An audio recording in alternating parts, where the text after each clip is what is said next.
মাগো কিছু সাধনা করতে গেলে ভগবানকে পূজা করতে গেলে কারো না কারো কিছু না কিছু অবদান থাকে। একজন ভক্তের কথা আপনাদের বলি, তার নাম হচ্ছে রামচন্দ্র কবিরাজ। এই যে রামচন্দ্র কবিরাজ শ্রী শ্রীনিবাস আচার্যের শিষ্য। লোকনাথ গোস্বামী, রামচন্দ্র কবিরাজ এরা একই গুরুর শিষ্য। তাহলে গুরুকে শ্রীনিবাস আচার্য। তাই যখন রামচন্দ্র কবিরাজের বিবাহ হলো, খুব মন দিয়ে শুনবেন,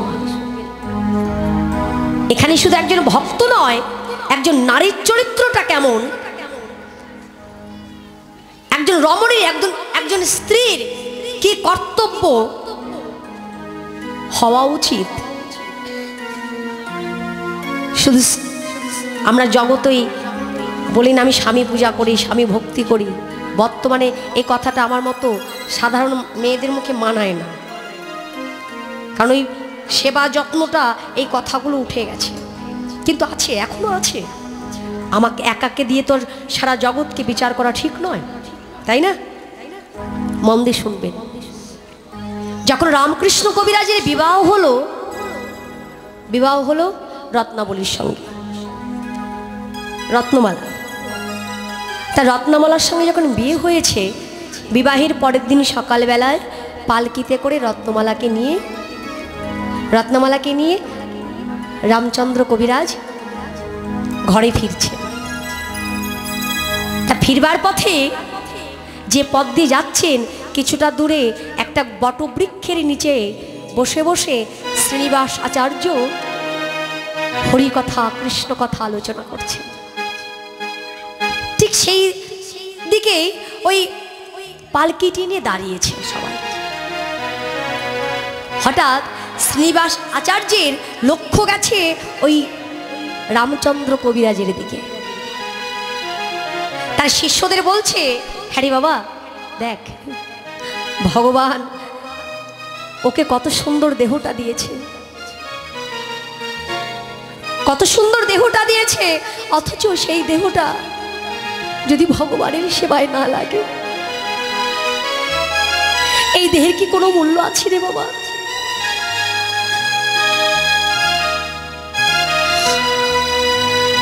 শ্রীনিবাস আচার্য এখানে বসে বসে বলছে, বাবা যদি ভক্তি করা যায়, ভালোবাসা যায়, ওই যে বললেন তুমি ভগবানকে ভালোবাসো বা না বাসো, এক পিতামাতা আর এক যদি গুরুচরণ আশ্রয় করে গুরুকে যদিও তোমরা পিতামাতার মতো ভালোবাসতে পারো, ওই গুরুর মধ্যে ভগবান নিজে বিরাজমান হয়ে ভক্তকে কৃপা দান করেন। তা যখন ওই পালকি চলে যাচ্ছে, পালকি চলতে চলতে হঠাৎ রামচন্দ্র কবিরাজ তার স্ত্রীকে বলছে, কি গো, কিছু শুনতে পেয়েছো তুমি? ওই যে বৈষ্ণব ঠাকুর ওই বটবৃক্ষের নিচে বসে বসে কি বলছিল, তুমি শুনতে পেয়েছো? তা রত্নমালা বলছে, স্বামী আমি তো তা শুনিনি, আমি তো শুধু আপনাকেই দেখছিলাম,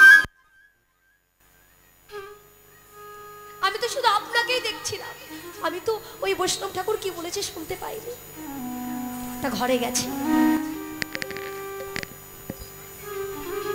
বিবাহের পরেই তো ফুলসজ্জা আসে।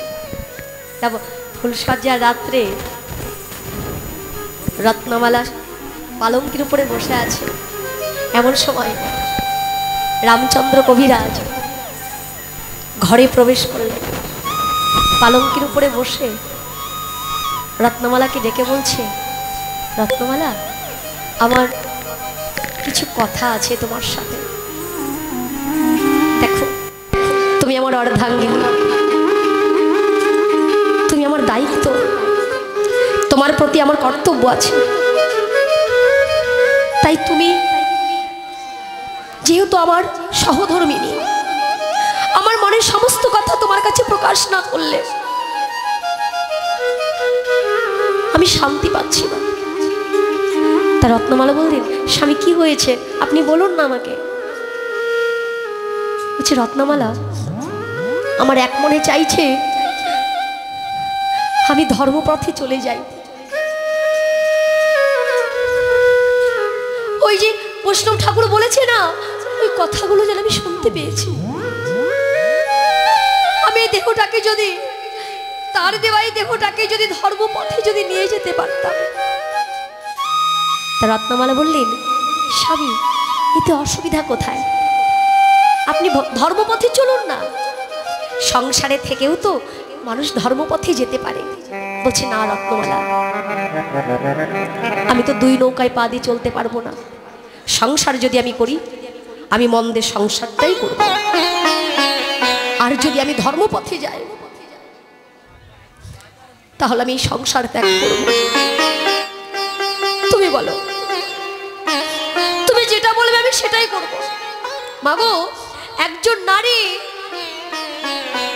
ফুল সজ্জার প্রথম রাত তার স্বামীর সঙ্গে, প্রত্যেকটা নারী চায় তার স্বামী ভালোবাসা, দুটো ভালোবাসা ভরা কথা। আজকে যখন রামচন্দ্র কবিরাজ তার স্ত্রী রত্নমালাকে বলছে, তুমি আমাকে বলে দাও আমি কি করব। অন্য কোন নারী হলে কি বলবে? রত্নমালা বললেন, স্বামী আমি বুঝতে পেরেছি আপনার মন প্রাণ সবকিছু আপনি ধর্মের পথে নিযুক্ত করে ফেলেছেন। আমি আপনার সহধর্মী, আমার কর্তব্য আপনাকে সঠিক পথটা ধরিয়ে দেওয়া। তাই আমি বলছি আপনাকে, আপনি ধর্ম পথটাকে বেছে নিন, থাকতে হবে না আপনাকে এই সংসারে। যেই বলেছে অমনি রামচন্দ্র কবিরাজ বলছে, রত্নমালা তাহলে তুমি আমাকে বিদায় দাও, আমি এক্ষুনি চলে যাব, আমি এক্ষুনি চলে যাব। রত্নমালা বললেন, স্বামী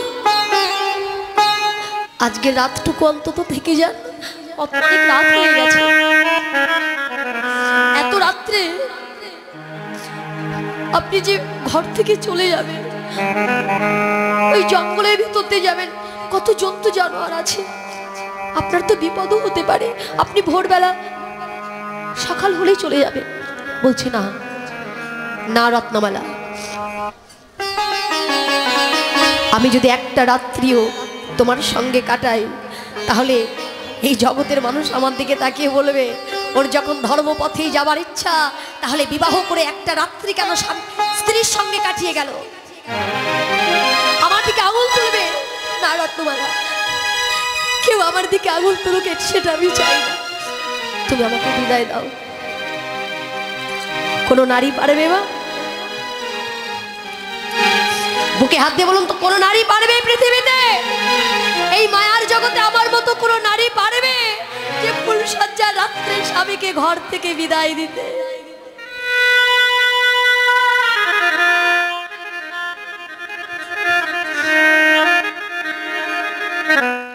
স্বামীর চরণে প্রণাম করে বললেন, স্বামী এই অভাগিনী আপনার অপেক্ষায় বসে থাকবে, যদি কখনো সম্ভব হয় একটা দিনও যেন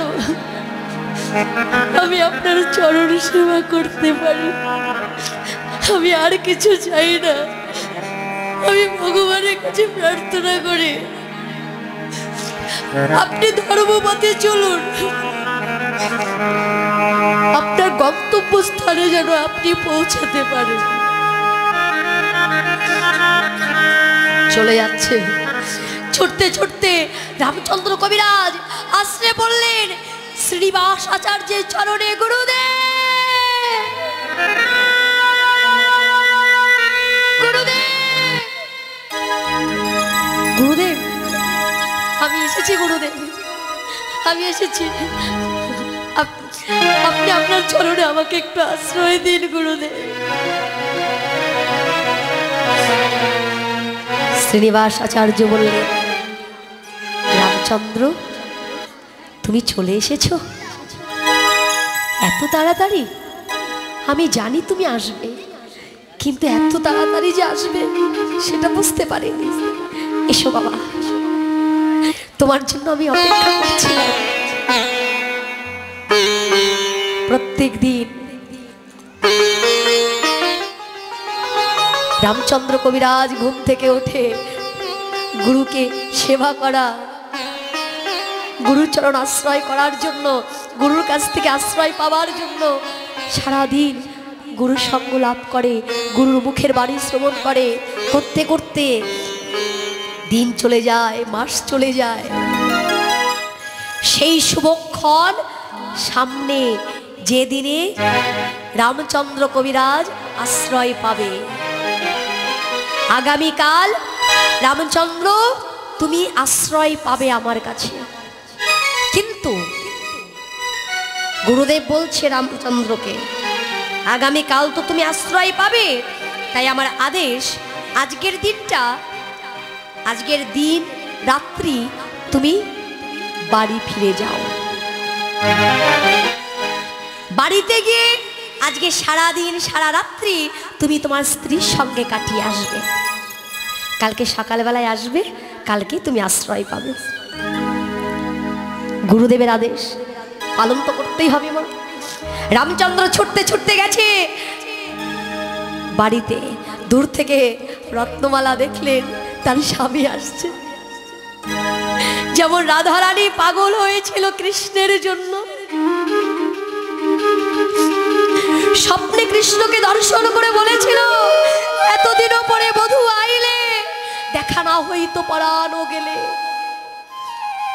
আজ যেন রত্নমালা রামচন্দ্র কবিরাজকে দেখে ছুটে গিয়ে স্বামীর চরণ দুখানে জড়িয়ে ধরে বলেন, স্বামী এই দুঃখিনীর কথা মনে পড়েছে আপনার, কৃপা করে আপনি এসেছেন, আপনি থাকবেন তো না চলে যাবেন? না রত্নমালা, গুরুদেব আমাকে পাঠিয়েছে, গুরুদেব বলেছে আজকে সারা দিন সারা রাত্রি আমি তোমার সঙ্গে থাকবো। গুরুদেব কথাও বলেছে যে আমি রাত্রে একই শয্যায় তোমার সঙ্গে থাকবো, কালকে সকাল হলেই চলে যাব। সারাদিন আছে, রাত্রে যখন ঘরে প্রবেশ করেছে, বিছানায় বসে বসে রামকৃষ্ণ বলছে, রামচন্দ্র কবিরাজ বলছে, রত্নমালা তুমি শুনবে আমার গুরুদেবের কথা। আমার গুরুদেব কি বলে জানো? আমার গুরুদেবের কত শিষ্য আছে, আমার গুরুদেবের কত গুণ। শুধু গুরু কথা বলতে বলতে, হরি কথা বলতে বলতে যখন রত্নমালা কি করছে, রত্নমালার স্বামীর কাছে গিয়ে এই বুকের উপরে মস্তকটি রেখে স্বামী হরি কথা, কৃষ্ণ কথা, গুরুদেবের কথা আলোচনা করছে।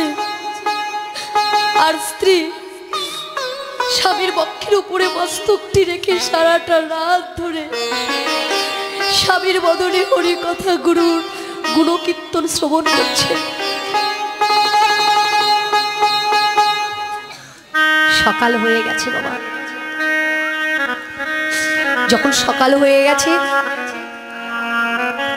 ওই যে রত্নমালা ওই যে রামচন্দ্রের বক্ষের উপরে যে মাথা রেখেছিল, শীতের সিঁদুর, কপালের সিঁদুর সারা বক্ষে লেগে গেছে, বদনে লেগে গেছে।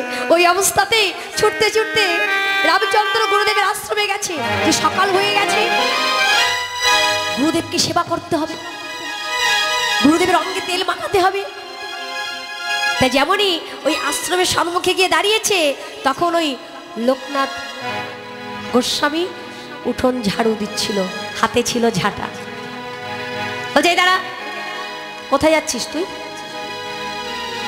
বলছে, আমি গুরুদেবের কাছে যাচ্ছি গো, অনেক বেলা হয়ে গেছে, গুরুদেবকে স্নান করবে, তা গুরুদেবকে তেল মাখাতে হবে, তাই আমি যে তেলের বাটি নিয়ে যাচ্ছি।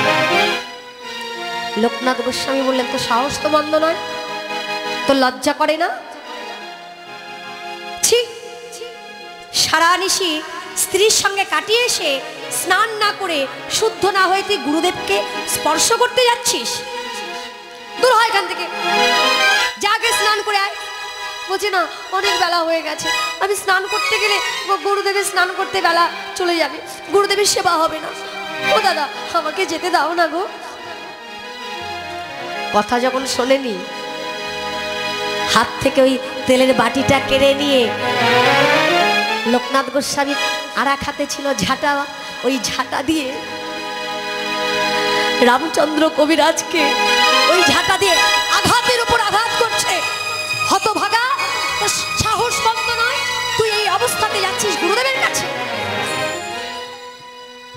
আঘাতের উপর আঘাত করলো, ওই ঝাঁটার বাড়ি দিল। ঝাঁটার বাড়ি মারতে মারতে লোকনাথ গোস্বামীও ক্লান্ত হয়ে পড়েছে। এক সময় রামচন্দ্র চিন্তা করলেন, ঠিকই তো, আমার সারা গায়ে সিঁদুর লেগে আছে, আমি স্নান না করে কি করে গুরুদেবের কাছে যাব? যেই স্নান করতে চলে গেছে রামচন্দ্র কবিরাজ, লোকনাথ গোস্বামী চিন্তা করলেন, এই সুযোগে আমি এই তেলটা আমি নিজে গিয়ে গুরুদেবের অঙ্গে মাখিয়ে দিয়ে আসি। বাবা যখন ওই লোকনাথ গোস্বামী ওই তেলটা নিয়ে গুরুদেবকে মাখাতে গেছে, তেল হাতে নিয়ে ভালো করে ডলে যখন গুরুদেবের পিঠে মালিশ করতে গেছে,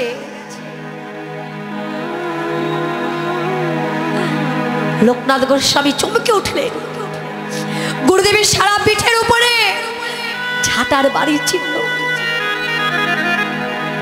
একটু পরে দিন, একটু পরে দিন,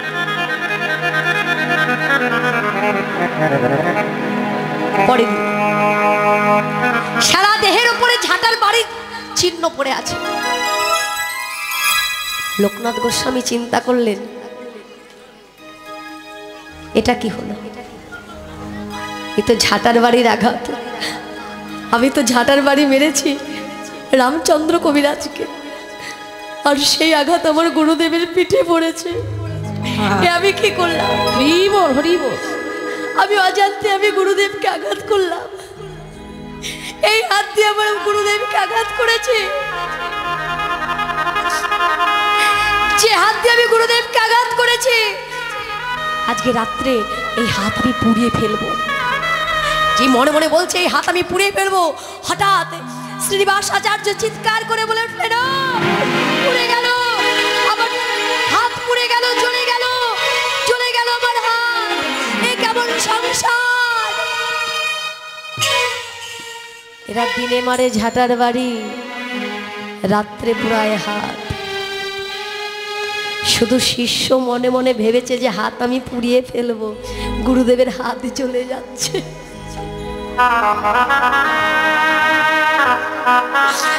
লোকনাথ বলছে, গুরুদেব আমার অপরাধ হয়ে গেছে, আমি বুঝতে পারিনি। রামচন্দ্র সারা নিশি স্ত্রীর সঙ্গে কাটিয়ে এসেছে বলে আমি ওকে আসতে দিইনি আপনার কাছে। গুরুদেব বললেন, লোকনাথ তুমি কি জানো আমি রামচন্দ্রকে পাঠিয়েছিলাম কেন? আশ্রয় দেবার আগে ওকে আমি পরীক্ষা করতে পাঠিয়েছিলাম। তুমি তো জানো না, একটা নিশি, একটা রাত্রি ও স্ত্রীর সঙ্গে কাটাতে গিয়ে সারাটা নিশি ও শুধু আমার কথাই বলেছে। হরি কথা, আমার কথা যেন কোনো কিচ্ছু আলোচনা করেনি। লোকনাথ তুমি যেমন আমার শিক্ষার শিষ্য, রামচন্দ্র আমার দীক্ষার শিষ্য, তোমরা দুইজন যে আমার দুটি নয়ন। তোমাদের আঘাত লাগলে যে সেই আঘাত আগে আমার লাগে। লোকনাথ গুরুদেবের চরণ আশ্রয় করে বললেন, গুরুদেব আমায় আপনি আপনি ক্ষমা করুন। এমন সময় রামচন্দ্র কবিরাজ স্নান করে এসেছে, ছুটে গিয়ে লোকনাথ ওই রামচন্দ্রের চরণে প্রণাম করতে গেছে। রামচন্দ্র, তুমি আমায় ক্ষমা করে দাও। রামচন্দ্র বললেন, দাদা আমি তো ছোট, আমারই হয়তো ভুল হয়েছে, আপনি কেন অমন করে আমার পায়ে পড়তে যাচ্ছেন? চলুন না দাদা, আমরা গুরুদেবের কাছে যাই। গুরুদেব, আপনি আমাদের আশীর্বাদ করুন, যতদিন বেঁচে থাকব এমনি করে গুরুচরণ আশ্রয় করে বদনে কৃষ্ণ কথা বলতে বলতে আমরা যেন সাধুগুরু বৈষ্ণবের চরণ আশ্রয় করে গুরুদেব যেন কৃষ্ণ বলে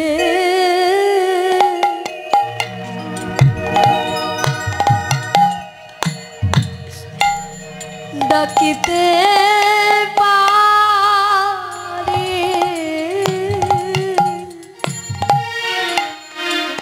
ও হে গুরুদেব,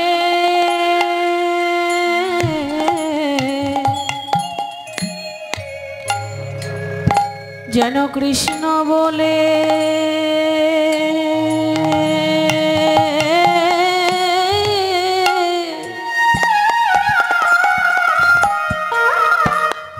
আমি ডাকিতে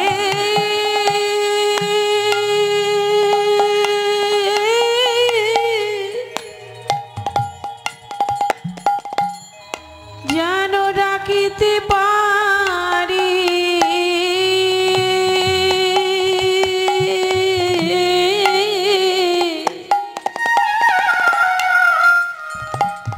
আমাদের এই আশীর্বাদ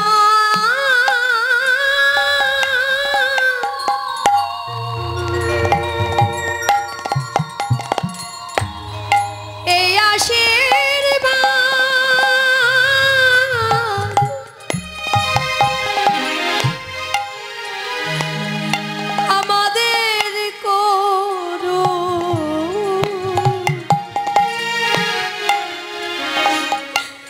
যেন কৃষ্ণ বলে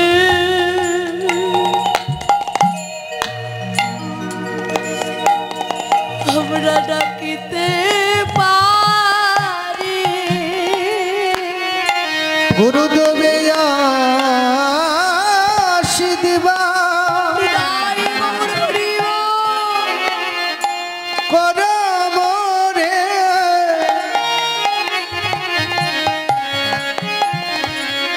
যেন কৃষ্ণ বলে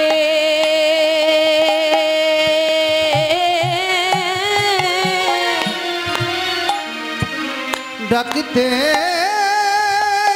পারি। আমার এই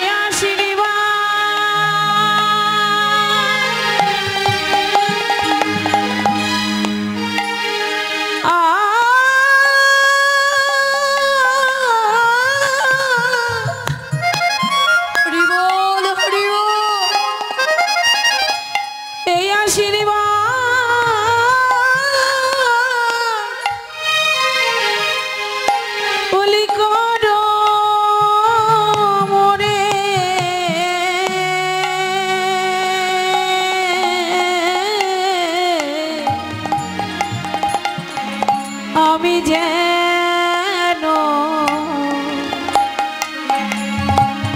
যেন কৃষ্ণ বলে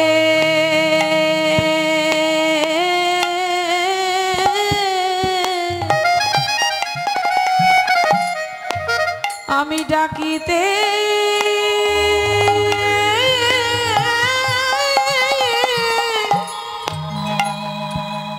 যেন ডাকিতে পারি।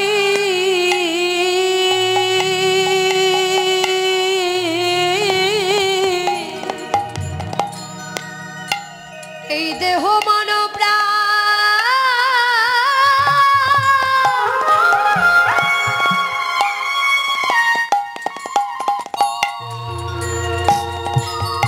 গুরুদেব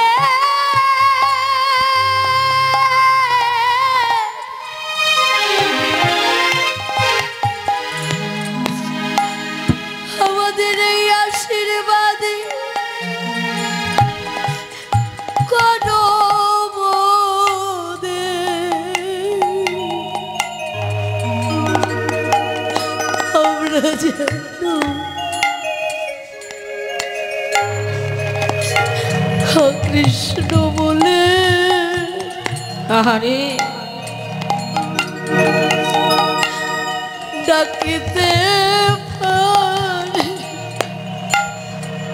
আমায় এই আশীর্বাদ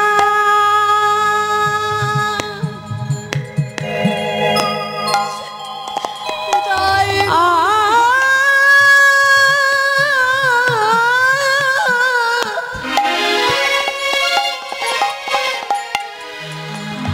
আমার এই আশীর্বাদ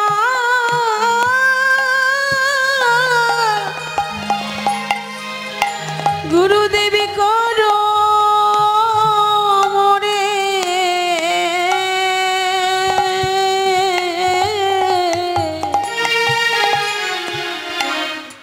আমি যেন যেন কৃষ্ণ বলে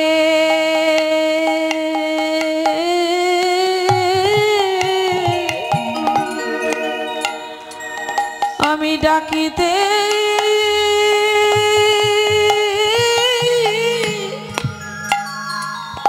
যেন ডাকিতে পারি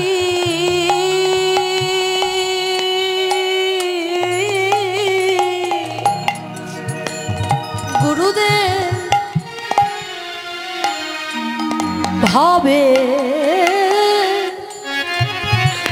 গুরু ছাড়া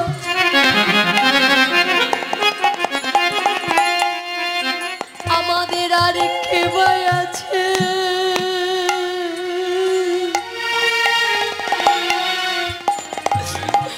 আমরা যেন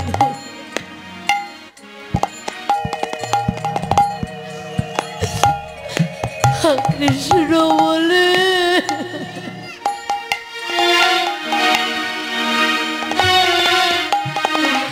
কাঁদিতে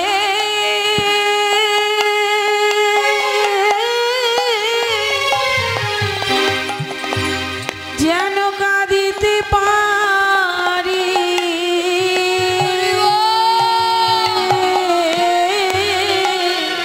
ভবে গুরুদেব ছাড়া ভবে আর কে আছে আমরা বোধনি হা কৃষ্ণ বলে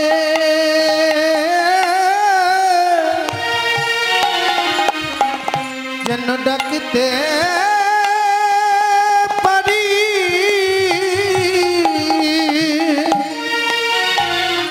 হবে গুরু ছাড়া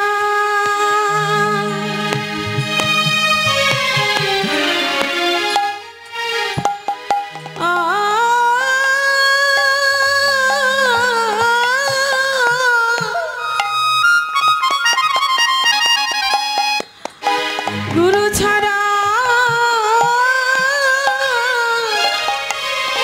হরি বল হরি বল আমাদের যে গতি নাই গো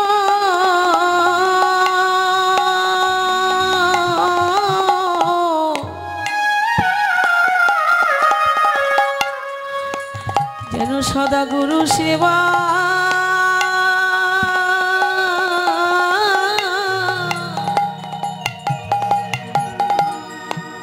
আমরা করিতে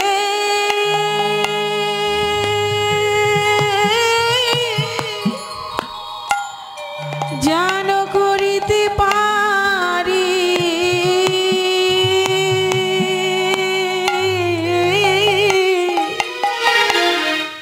গুরুদেব সদাই ওই যুগলের চরণ এই হৃদয়ে ধরে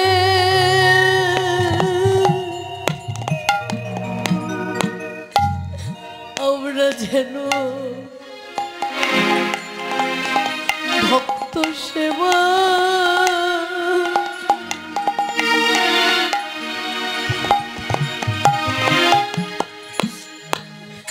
করতে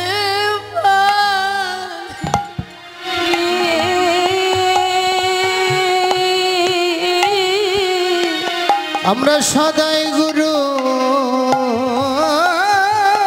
চার এই হৃদয়ে আমরা সদাই যেন গুরু সেবা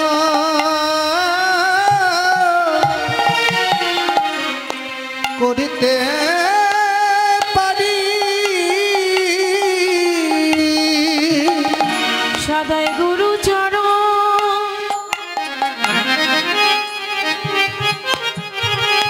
ও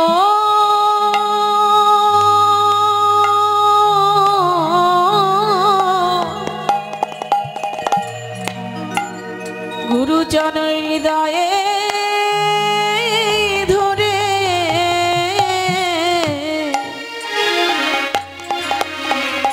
যেন গুরু সেবা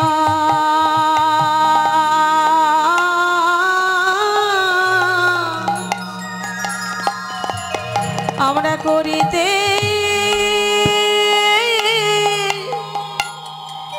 করিতে পারি।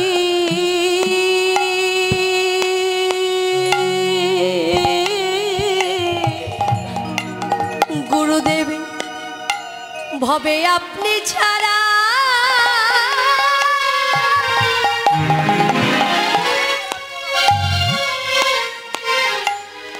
এ ভবে আপনি ছাড়া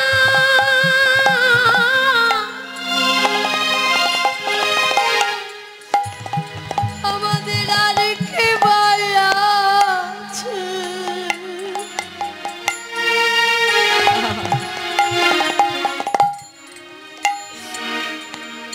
যেনই আমাদের ওই চরণের দাস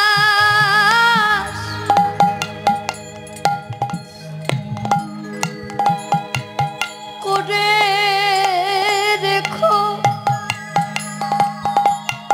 গুরুদেবী আপনি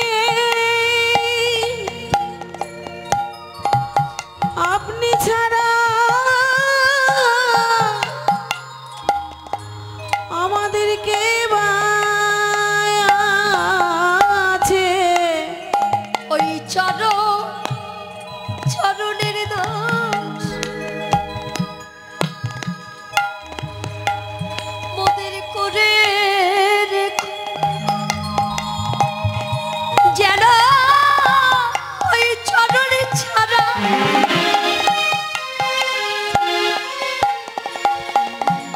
আমাদের করুণা গো দাসী বলে চরণে রেখো। ওই চরণ ছাড়া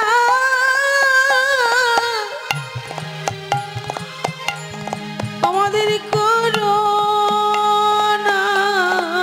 গো ভবে গুরু ছাড়াই আমাদের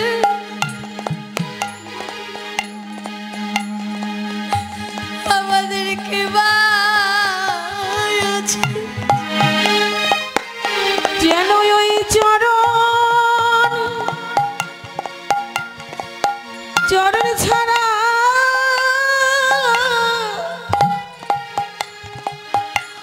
আমাদের করুণা গো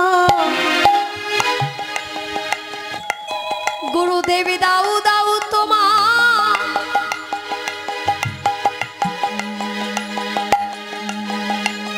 তোমার চরণ ধুলি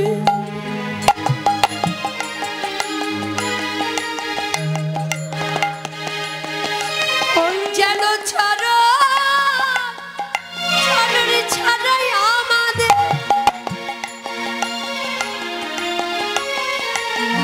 আমাদের করুণা গো বলি দাও দাও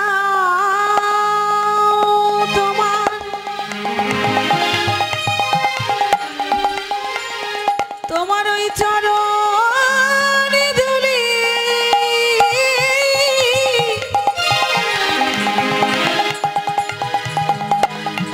ওই ধুলি পেয়ে আমরা ধন্য হব। গুরুদেবী কত ভাগ্য করে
কিন্তু এর মধ্যে অবদানটা বেশি কার হলো? রত্নমালা। রত্নমালা যে নিজের জীবনের সব কিছু ত্যাগ করে স্বামীকে ধর্মপথে এগিয়ে দিল, এমন নারী বৈষ্ণব মহাজন, যার জন্য বলে নারী জাতি হচ্ছে আদি শক্তি। নারী জাতি হচ্ছে আদি শক্তি মা। আজকে রত্নমালার কারণে যেমন রামচন্দ্র কবিরাজ গুরুকে পেল, তার লক্ষ্যটাকে সে সম্পূর্ণ করতে পেরেছিল। কার জন্য? রত্নমালার জন্য। আমাদের পতিত পাবন গৌর হরি তিনি জগজীবকে উদ্ধার করতে পারল বিষ্ণুপ্রিয়ার জন্য।